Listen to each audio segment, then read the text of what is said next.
si Ismail Haniyah itu, nanti tahu dia menyerukan jihad di Palestina dan rakyatnya mati dibantai, dianya berada di mana? Di hotel bintang 5 di Qatar. Kurang ajar gak? Kurang ajar si Ismail Haniyah. Rofidoh. Oke, ular. Mereka teriak-teriak jihad dan nyebarkan penderitaan rakyat Palestina dengan video-video yang ada nih untuk meraup keuntungan untuk mereka. Itu kan arahnya kan, ketika antum mengatakan bahwa Ismail ini adalah Rafidah, Syiah Rafidah, artinya antum sedang memberikan narasi bahwa memang Hamas itu Syiah. Ya, karena itu pertanyaan yang banyak saya terima, bahwa Hamas itu Syiah karena dukungan dari Iran gitu kan. Bismillahirrahmanirrahim. Assalamualaikum warahmatullahi wabarakatuh. Alhamdulillah wassalatu wassalamu ala rasulillah. Teman-teman, kembali lagi bersama saya Muhammad Hussein di Gaza, Palestina. Hari ke-9 sejak agresi Israel ke Gaza dimulai. Jumlah korban sudah mencapai 2.500 korban jiwa ya. Mayoritas sipil, wanita dan anak-anak. Sementara korban luka ini sudah tembus angka 10.000. Dan ini akan terus bertambah karena seperti yang saya sampaikan, masih banyak korban baik jiwa maupun korban luka yang masih tertimbun di puing-puing reruntuhan. Saya resah sekali dengan banyaknya tokoh-tokoh di Indonesia yang dengan entengnya, dengan ringannya menuduh macam-macam kepada para pejuang di Gaza, para tokoh-tokoh Hamas ya. Saya di sini bukan sebagai seorang simpatisan Hamas, tidak. Saya seorang aktivis kemanusiaan yang berusaha netral, senetral-netralnya. Saya tidak mau menyempitkan perjuangan saya pada satu kelompok tertentu, ya, entah itu ormas atau orpol atau bahkan gerakan perlawanan tertentu misalnya kan. Tapi masalahnya tokoh-tokoh ini mereka memiliki umat yang banyak, mereka memiliki panggung yang luas, ya. Dan mereka ini mengklaim dirinya sebagai pendakwah. Salah satunya video ini, antum perhatikan ya. Kan yang sampai kepada tampuk kekuasaan di Filistin Hamas kan ya sekarang nih. Allah alam, kelompok-kelompok ini kelompok yang jauh dari hidayah. Kelompok-kelompok yang menjual nama Islam justru, menjual darah Palestina untuk mencari darah rakyat Palestina untuk mencari keuntungan sendiri. Oke? Hamas nih keluarnya si Ismail Haniyah itu, nanti tahu dia menyerukan jihad di Palestina dan rakyatnya mati dibantai, dianya berada di mana? Di hotel bintang 5 di Qatar. Kurang ajar gak? Kurang ajar si Ismail Haniyah. Rofidoh. Oke, ular.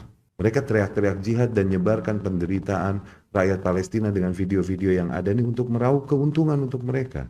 Karena sumbangan-sumbangan tersebut akhirnya terarahkannya ke mereka. Mereka habis panen ini dengan dibantainya para rakyat Palestina.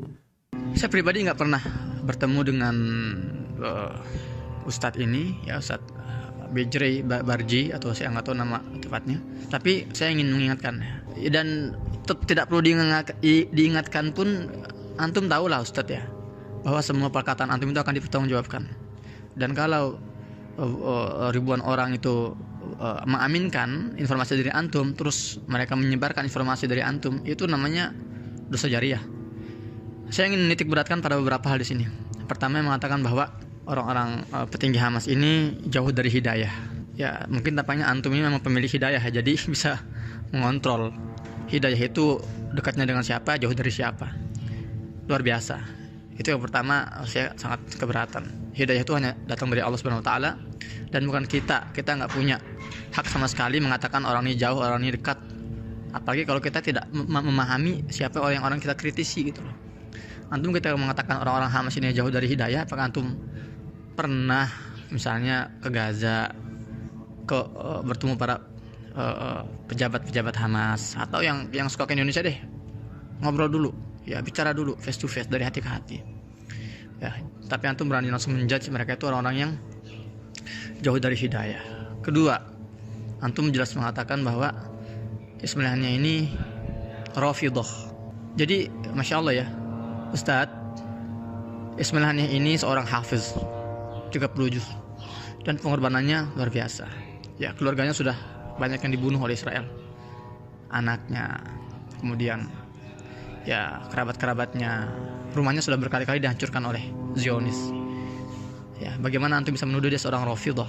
Dan antum tahulah, Rafidah ini adalah sekte Syiah yang sudah bisa digolongkan sebagai sekte yang sesat. Jadi Syiah ini kan ada beberapa sekte ya.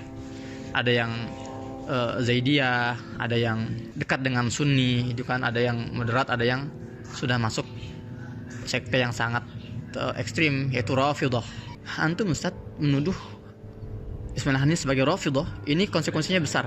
Rafidhah ini sudah masuk ke kategori kafir. Ya, ingat ada hadisnya kan, apabila dua orang muslim ya menunjuk yang lain itu kafir, maka satu dan antara mereka itu pasti kafir. Ya, apakah memang yang ditunjuk itu benar-benar kafir, atau yang nunjuk itu ternyata dia ya mengkafirkan orang muslim dan akhirnya dia kafir ya karena telah mengkafirkan orang muslim. Hati-hati. Dan saya 12 tahun di Gaza ya, saya sholat di masjid-masjid di Gaza ya, saya berinteraksi dengan orang-orang Gaza.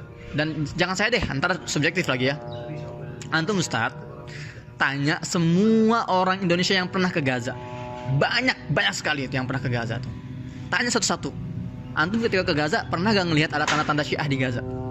Karena kan itu kan arahnya kan, ketika antum mengatakan bahwa Ismail ini adalah Rafidhah, Syiah Rafidhah, artinya antum sedang memberikan narasi bahwa memang Hamas itu Syiah ya. Karena itu pertanyaan yang banyak saya terima, bahwa Hamas itu Syiah karena dukungan dari Iran gitu kan.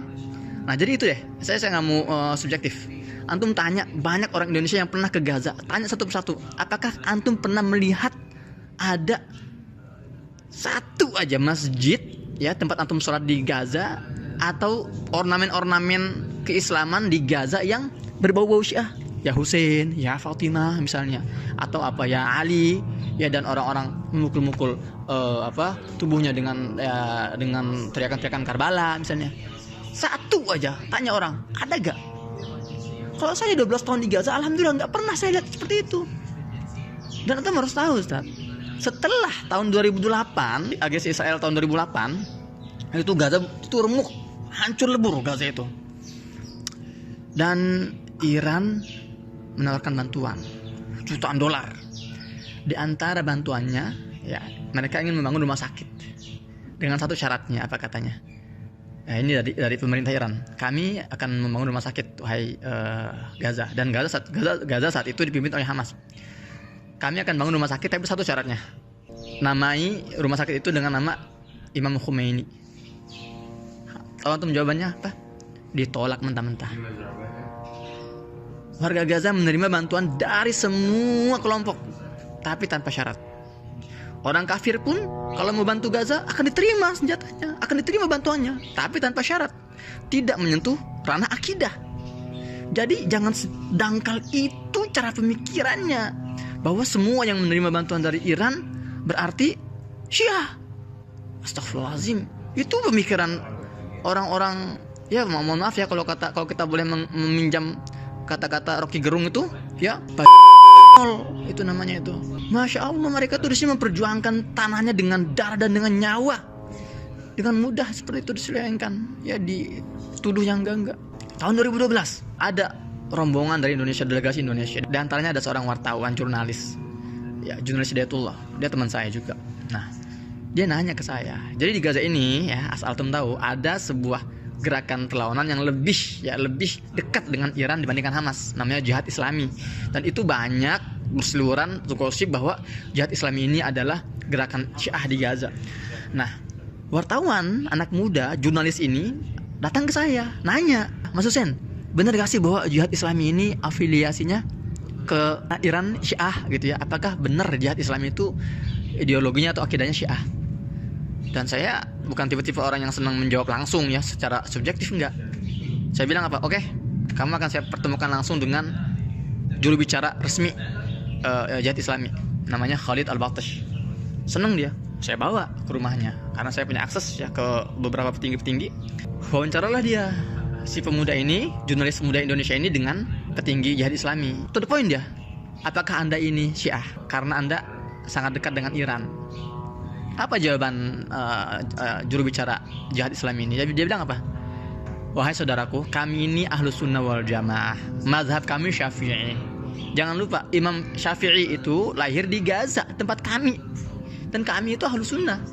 Nah, kalau masalah kita menerima bantuan dari Iran, jangankan orang Syiah, dari orang kafir pun kita akan terima bantuannya. Siapapun latar belakangnya apapun latar belakangnya, ya, agamanya, etnisnya, rasnya, selama mereka mendekat dengan kami untuk membantu kami berjuang membebaskan negara kami akan rangkul. Nah, dan siapapun, sekalipun itu umat muslim yang ngaku paling sunnah, umroh puluhan kali, haji ratusan kali, jenggotnya panjang, ya, jiratnya hitam, tapi kalau dia tidak membantu kami, enggan membantu kami, alergi dengan kami, dan tidak mau membantu kami perjuangan Palestina, ya kami nggak akan minta-minta mengemis-ngemis. Untuk apa? Kami nggak butuh orang seperti mereka. Itu kata juru bicara itu. Jadi patokannya bukan agama atau bukan akidah, enggak. Pokoknya siapa yang mau membantu membebaskan Palestina, kami akan rangkul, kami akan terima bantuannya, terlepas niatan mereka di belakangnya itu apa, agenda mereka itu apa. Tapi yang pasti ketika kami menerima bantuan itu tanpa persyaratan, itu tanpa kondisi. Pokoknya kalian membantu, kami terima, tapi jangan ada persyaratan apapun. Seperti itu. Dan terakhir, antum bilang bahwa Ismail Haniyah ini menyuruh warganya untuk jihad sementara dia di Qatar, ya, di hotel bintang 5. Antum ini nggak tahu bagaimana terancamnya Ismail Haniyah dan para petinggi-petinggi Gaza di Gaza. Di peperangan manapun, pertempuran manapun di dunia ini, panglima perang itu, raja itu di belakang, nggak di depan, di baris pertama. Kenapa? Karena kalau seorang raja itu tumbang, kalah, panglima kalah semua. Itu cara berpikirnya. Jadi para petinggi-petinggi Hamas itu mereka tinggal di Qatar itu bukan karena mereka ingin menghindar, takut dibunuh, bukan. Karena mereka mendapatkan fasilitas untuk keamanan lebih. Begitu. Kalau semuanya berada di Gaza, ya sudah. Gimana mereka koordinasi dengan dunia luar? Siapa yang akan bernegosiasi diplomasi dengan negara-negara yang pro terhadap Palestina? Siapa yang akan duduk dengan misalnya Erdogan, duduk dengan bin Salman? Siapa? Ente mewakili orang Hamas? Ya, enggak gitu cara berpikirnya, gitu loh. Jadi mereka bukan bersembunyi, tapi mereka mengontrol dari jarak jauh karena di Gaza ini nggak aman untuk mereka. Ya, dan mereka memiliki pengaruh, mereka memiliki kemampuan untuk menjaga semangat ya, para pejuang di sini. Dan orang-orang Gaza nggak ada yang keberatan masalah itu. Seperti itu, teman-teman. Dan ini juga ada kaitan dengan dengan kenapa para pejuang Gaza ini dia ofensif kali ini. Ya, ada yang nanya itu, ada yang sering nanya, apakah ini adalah false flag? Itu sudah saya jelaskan. Nah, tapi ada yang nanya, ada yang gini seperti ini teorinya. Hamas gegabah karena nyerang duluan. Sekarang akhirnya resikonya atau dampaknya pembantaian besar-besaran. Ini ada kaitannya dengan poin kenapa para petinggi-petinggi Hamas itu ada di luar. Ya, itu akan saya bahas insyaallah di pertemuan selanjutnya.